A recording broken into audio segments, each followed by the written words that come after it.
It's 100 years since these scenes were filmed. They were shot on basic equipment by pioneers who wanted to record some of the battles fought during the First World War. That war lasted for 5 years. Towns and villages were wiped out and thousands of people died. In 1914, the Flemish market town of Ypres was home to 16,000 people. It was here that some of the fiercest battles of the war were fought. Those who survived rarely spoke about what happened here.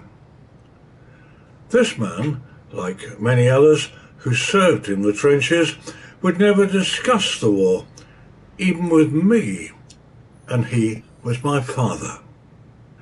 When the war ended, after a year spent in hospital after a dugout he was in received a direct hit, he decided to make some notes about the extraordinary experiences he'd had in the 4 years he'd spent under fire in the trenches.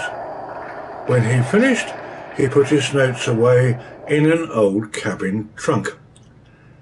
As he never told anyone he'd written anything, they stayed where he put them for 91 years. It was only then, when I decided to move house and clear out my garage, that his amazing story came to light. There were piles of films, grandfather clocks, and a number of cabin trunks which no one could ever remember opening. They were found to contain photographs, letters and bills going back 3 generations.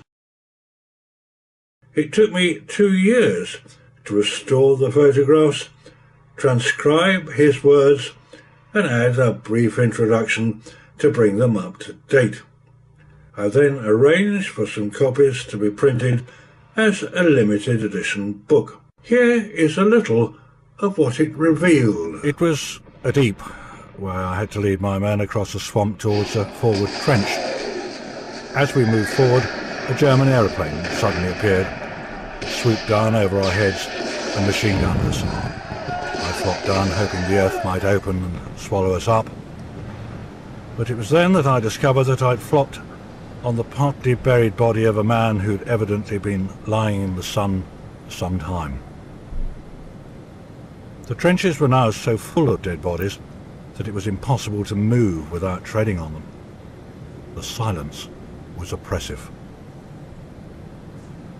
I was approached by a young signaller. He said he was the only man from the battalion headquarters who was still alive. "Have I your permission to retire, sir?" he asked, rather formally. "Well, there doesn't seem to be much to stay here for, does there?" I replied.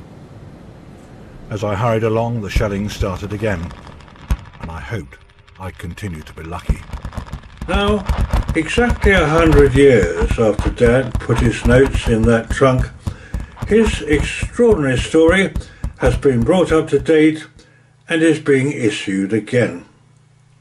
To mark the centenary, I've set out to follow in his footsteps and find out what the places he served in those dark days, are like today.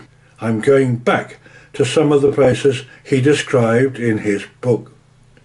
I shall use his words and contemporary pictures to recall what they were like when he was there, and together we can see what's there today.